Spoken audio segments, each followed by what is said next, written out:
Hello everyone, big boss season 9 ప్రస్తుతం అసలు big boss లో ఏం నడుస్తుంది, సో నెక్స్ట్ ఏం జరగబోతుంది, రీ ఎంట్రీ ఎవరు ఇవ్వబోతున్నారు, ఎవరు ఎలిమినేట్ అవ్వబోతున్నారు, ఇదే అంశం మీద ఒకసారి విశ్లేషణ తీసుకుందాం. ప్రస్తుతం మనతో జర్నలిస్ట్ శేషరావు గారు ఉన్నారు. ఎంట్రీలోకి వెళ్దాం. Hello sir. Hello sir, present అసలు బిగ్ బాస్ లోపల ఏం నడుస్తుంది? రీతు, డెమాన్, పవన్ వీళ్ళది లవ్వే అంటారా? అండ్ నెక్స్ట్ ఎలిమినేట్ ఎవరు కాబోతున్నారు? ఇప్పుడు మొత్తం బిగ్ బాస్ షో నేను చూస్తే ఎలిమినేషన్ లిస్ట్ లో 8 మంది ఉన్నారు. అవును. వాళ్ళల్లో రీతు, తనుజ, మాధురి, అలాగే సంజన, వీళ్ళు లేడీస్. అవును. పవన్ డెమో, పవన్ కళ్యాణ్, గౌరవ్, అలాగే రాము రాథోడ్, నలుగురు. వీళ్ళు 8 మంది ఉన్నారు. అయితే ఎలిమినేషన్ కి సరే రకరకాలుగా ఆటలు ఆడిచ్చారు. ఎలిమినేషన్ సంబంధించి తర్వాత ఎవరైతే బయటికి పోయారో వాళ్ళు వచ్చి కొంతమందిని ఎలిమినేషన్ చేశారు, అంటే ఎలిమినేషన్ లిస్ట్ లో తీసుకొచ్చారు. ఇవన్నీ ఒక ఎత్తు అయితే భరణి, శ్రీజ, దమ్ము శ్రీజ, వీళ్ళిద్దరు ఎంటర్ అయిన తర్వాత బిగ్ బాస్ షోలో కొంత అడవుడిగా అనిపిస్తుంది. ఒకటి గమనించాల్సింది ఏంటంటే, first time Bharani big boss హౌస్లో ఉన్నప్పటికీ ఇప్పుడు మళ్ళీ రీఎంట్రీ అయిన తర్వాత భరణికి చాలా డిఫరెన్స్ కనపడుతుంది. అవును సార్. అప్పుడేమో చాలా సైలెంట్గా ఉండేవాళ్ళు, ఇప్పుడు చాలా ఫైర్ అవుతున్నారు, చాలా అగ్రెసివ్గా ఉన్నాడు భరణి ఇప్పుడు.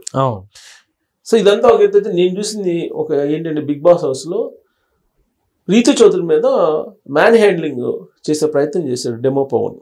2 సార్లు చేశారు. మాధురి గారు గమనించారు అది, మ్యాన్ హ్యాండ్లింగ్ చేసే ప్రయత్నం చేసే క్రమంలో.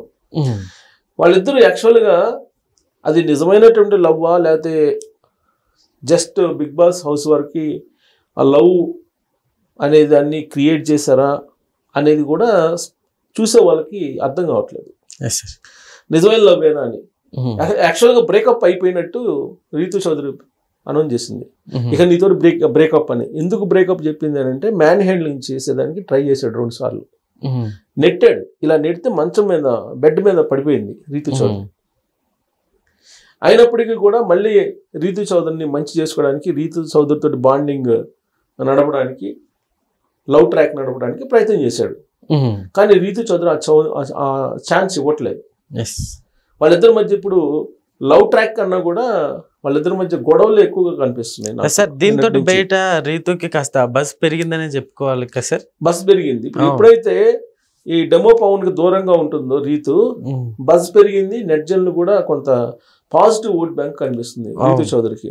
ఎందుకు పాజిటివ్ రీతు చౌదరి కనిపిస్తుంది అంటే, డెమో పవన్ తన మీద మ్యాన్ హ్యాండ్లింగ్ చేసే ప్రయత్నం చేశాడు. అప్పటి వరకు లవ్ ట్రాక్ నడిపిన అతను ఇతని అగ్రెసివ్నెస్, తర్వాత మాట తీరు, కసురుకుండా పో అని చెప్పి ఇలా మాట్లాడటం, తర్వాత ఇంకొక వర్డ్ ఏదో ఉపయోగించాడు. చాలా లేడీస్ పట్ల ఉపయోగించకూడనటువంటి పదాన్ని ఉపయోగించాడు అతను. అది అతనికి చాలా మైనస్ డెమో పవన్కి. అది రీతు చౌదరికి పాజిటివ్ అయ్యే అవకాశం ఉంది. సో వాళ్ళిద్దరూ లవ్ ట్రాక్లో ఉన్నటువంటి వాళ్ళిద్దరూ అసలు బ్రేకప్ అయిపోయినట్టే. వాస్తవంగా చెప్పాలంటే నాకు నిన్నటి నుంచి చూస్తుంటే వాళ్ళు బ్రేకప్ అయిపోయినట్టు అనిపిస్తుంది. ఎందుకంటే రీతు చౌదరి చాలా స్ట్రాంగ్ నిర్ణయం తీసుకున్నట్టు ఆవిడ మాటల్లో కనిపిస్తుంది. రీతు చౌదరి మాటల్లో చాలా క్లియర్గా కనిపిస్తుంది. డెమో పవన్ నుంచి బ్రేకప్ తీసుకున్నట్టు కనిపిస్తూ ఉంది. మరి అది బిగ్ బాస్ ఆడించినటువంటి నాటకమా లేకపోతే రియలా అని అంటే, రీతు చౌదరి ఫైర్నెస్, రీతు చౌదరి మాటలు, అగ్రెసివ్గా పవన్ వ్యవహరించడం, ఇవన్నీ చూస్తుంటే రియల్గానే బ్రేకప్ అయినట్టు కనిపిస్తుంది. ఇదొకటి. ఇక భరణి ఎంట్రీ అయిన తర్వాత లవ్ ట్రాక్ రూపంలో, లేదంటే లవ్ ట్రాక్ కాకపోయినప్పటికీ లవ్ ట్రాక్ లాగా మాధురికి భరణికి ఉన్నట్టు కొంత మూమెంట్స్ కనిపిస్తున్నాయి, మాటలు కనిపిస్తున్నాయి. ఎందుకు? భరణికి ఆవిడ తినిపించటం, భరణికి దగ్గరుండి వడ్డించటం, ఇవన్నీ చూస్తూ ఉంటే కనుక వాళ్ళిద్దరి మధ్య బాండింగ్ ఏమైనా ఏర్పడుతుందా అనేది. యాక్చువల్గా భరణి ఎలిమినేషన్ కాకముందు, ఇది బయటికి పంపించమండు, బిగ్ బాస్ హౌస్ నుంచి బయటికి రాకముందు హౌస్లో ఉన్నప్పుడే వాళ్ళిద్దరి మధ్య బాండింగ్ ఉందని చెప్పేసి సోషల్ మీడియాలో నెట్జన్లు బలంగా వాళ్ళు ట్రోల్స్ చేశారు. చాలా స్ట్రాంగ్గా అయింది. చాలా ఈసారి నిజంగానే స్ట్రాంగ్గా అవుతున్నట్టు కనపడుతుంది.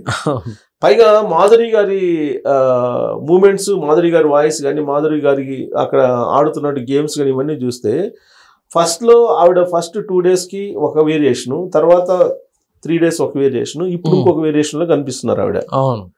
డిఫరెంట్ వేరియేషన్స్లో కనిపిస్తున్నారు ఆవిడ.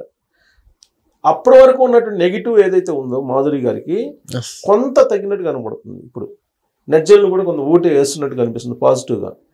అంటే ఎందుకంటే ఫస్ట్లో రాగానే నోటికి పని చెప్పారు ఎక్కువగా రావడంతో. సో దాంతో మేము భరాయించలేకపోతున్నాం, ఈయన బిగ్ బాస్ హౌస్ నుంచి పంపించేసేయండి అని చెప్పి చాలా మంది నెట్జన్లు తమ అభిప్రాయాలను పెట్టారు. సార్ మాధురి గారి వల్ల సంజన గారు అట్లానే రీతు ఇద్దరు బాగా ఏడ్చినట్టు తెలుస్తుంది సార్ రీసెంట్ ఎపిసోడ్లో. సో దీనివల్ల మాధురి గారికి ఏమైనా నెగిటివ్ బయట వస్తుంది అనుకోవచ్చా? ఇప్పుడు సంజన రీతు బహుశా నేను అనుకోవటం రీతు తోటి పెట్టుకోవడం నెగిటివ్ అయ్యే అవకాశం ఉంది మాధురికి. సో సంజన విషయంలో ఆవిడ చాలా పాలిష్డ్గా వ్యవహరిస్తూ అందరినీ మోసం చేస్తుంది అనేటువంటి ఒపీనియన్ ఎక్కువ మందిలో కనపడుతుంది. అంటే నమ్మించి మోసం చేస్తారంటున్నారు కదా, ఆ టైప్లో ఆవిడ వ్యవహరిస్తున్నారనే అభిప్రాయం సంజన మీద ఉంది. సంజన మాట్లాడటానికి చాలా స్మూత్గా, చాలా ఒబీడియంట్గా, చాలా కన్విన్సింగ్గా మాట్లాడతారు.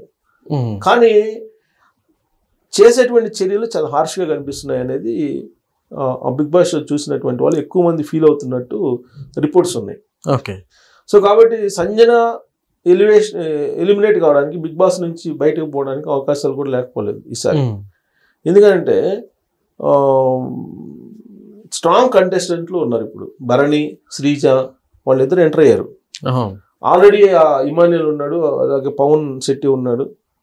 సో వీళ్ళు ఇప్పుడు ఫైనల్గా వీళ్ళు స్ట్రాంగ్ అవ్వాలి కదా. పైగా ఇప్పుడు దివ్య ఉంది. కాకపోతే ఏంటంటే తనుజ సేవ్ అయ్యే అవకాశం ఉంది. బిగ్ బాస్ హౌస్ నుంచి పోయే అవకాశం లేదు ఈసారి. ఎందుకంటే పవర్ గోల్డ్ పవర్ ఏదో ఉందా ఆ చేతిలో, పవర్ ఇచ్చాడు బిగ్ బాస్, గోల్డ్ అదేదో గెలుచుకుంది. సో కాబట్టి తను సేవ్ చేసుకునే అవకాశం ఉంది తనుజకి. ఈ ఎలిమినేషన్ లిస్ట్లో ఉన్నటువంటి వాళ్ళలో పవన్ బిగ్ బాస్ హౌస్ నుంచి బహుశా బయటకు వచ్చే అవకాశం ఉంది. అలాగే రాము రాథోడ్కి కనిపిస్తుంది. వీళ్ళిద్దరికి ఛాన్సెస్ ఉన్నాయి. కాకపోతే బిగ్ బాస్ రకరకాల గేమ్స్ ఆడుతుంటారు కదా. ఎలిమినేషన్ లిస్ట్ లో బిగ్ బాస్ హౌస్ నుంచి బయటికి పంపించడానికి ఒక గేమ్ ఇలా ఉంటుందని చెప్పి చెప్పలేం కదా. రకరకాలుగా ప్లే చేస్తుంటారు. బయట నుంచి వైల్డ్ కార్డ్ ఎంట్రీ వాళ్ళతో ఎలిమినేషన్ చేయించిన లిస్టులు ఉన్నాయి, మనం చూసాం కదా. ఇప్పుడు శ్రీజ వచ్చింది. శ్రీజ ఇంతకుముందు ఫైర్ బ్రాండ్ ఫస్ట్ హాఫ్ లో, ఇప్పుడు అంత ఫైర్ లేదు. సో మారుతూ ఉంది. కాకపోతే ఎలిమినేషన్ లిస్టులో 8 మంది ఉన్నారు. 8 మందిలో ఓటింగ్ కదా, పబ్లిక్ నుంచి ఓటింగ్ ప్యాటర్న్ ఎవరికి ఉండే అవకాశం ఉంది అని అంటే తనుజకి ఎక్కువ ఉంటుంది. ఆ తర్వాత రీతు చౌదరికి కూడా ఉంటుంది. తర్వాత గౌరవ్కి కూడా ఉంటుంది. సార్ ఇప్పుడు తనుజ, పవన్ కళ్యాణ్ ఇద్దరు నామినేషన్లు ఉన్నారు కాబట్టి పవన్ కళ్యాణ్కి ఏమైనా కాస్త ఓట్ బ్యాంక్ తగ్గచ్చు అనుకోవచ్చా? తనుజ, పవన్ కళ్యాణ్ అంటే తనుజ అలాగూ తన చేతిలో పవర్ ఉంది. పోయిన వారం ఆయన పవర్ ఇచ్చాడు, కాకపోతే నెక్స్ట్ వీక్ వాడుకోవచ్చు నువ్వు అని చెప్పాడు big boss. So Pawan Kalyan కూడా సేవ్ అయ్యే అవకాశం ఉంది. డెమో వెళ్ళే అవకాశం ఉంది. ఎందుకు రీతు చౌదరితో బ్రేకప్ అయ్యాడు కాబట్టి బహుశా ఆ ఎఫెక్ట్ కొట్టే అవకాశం ఉంది, breakup effect. Okay sir, thank you.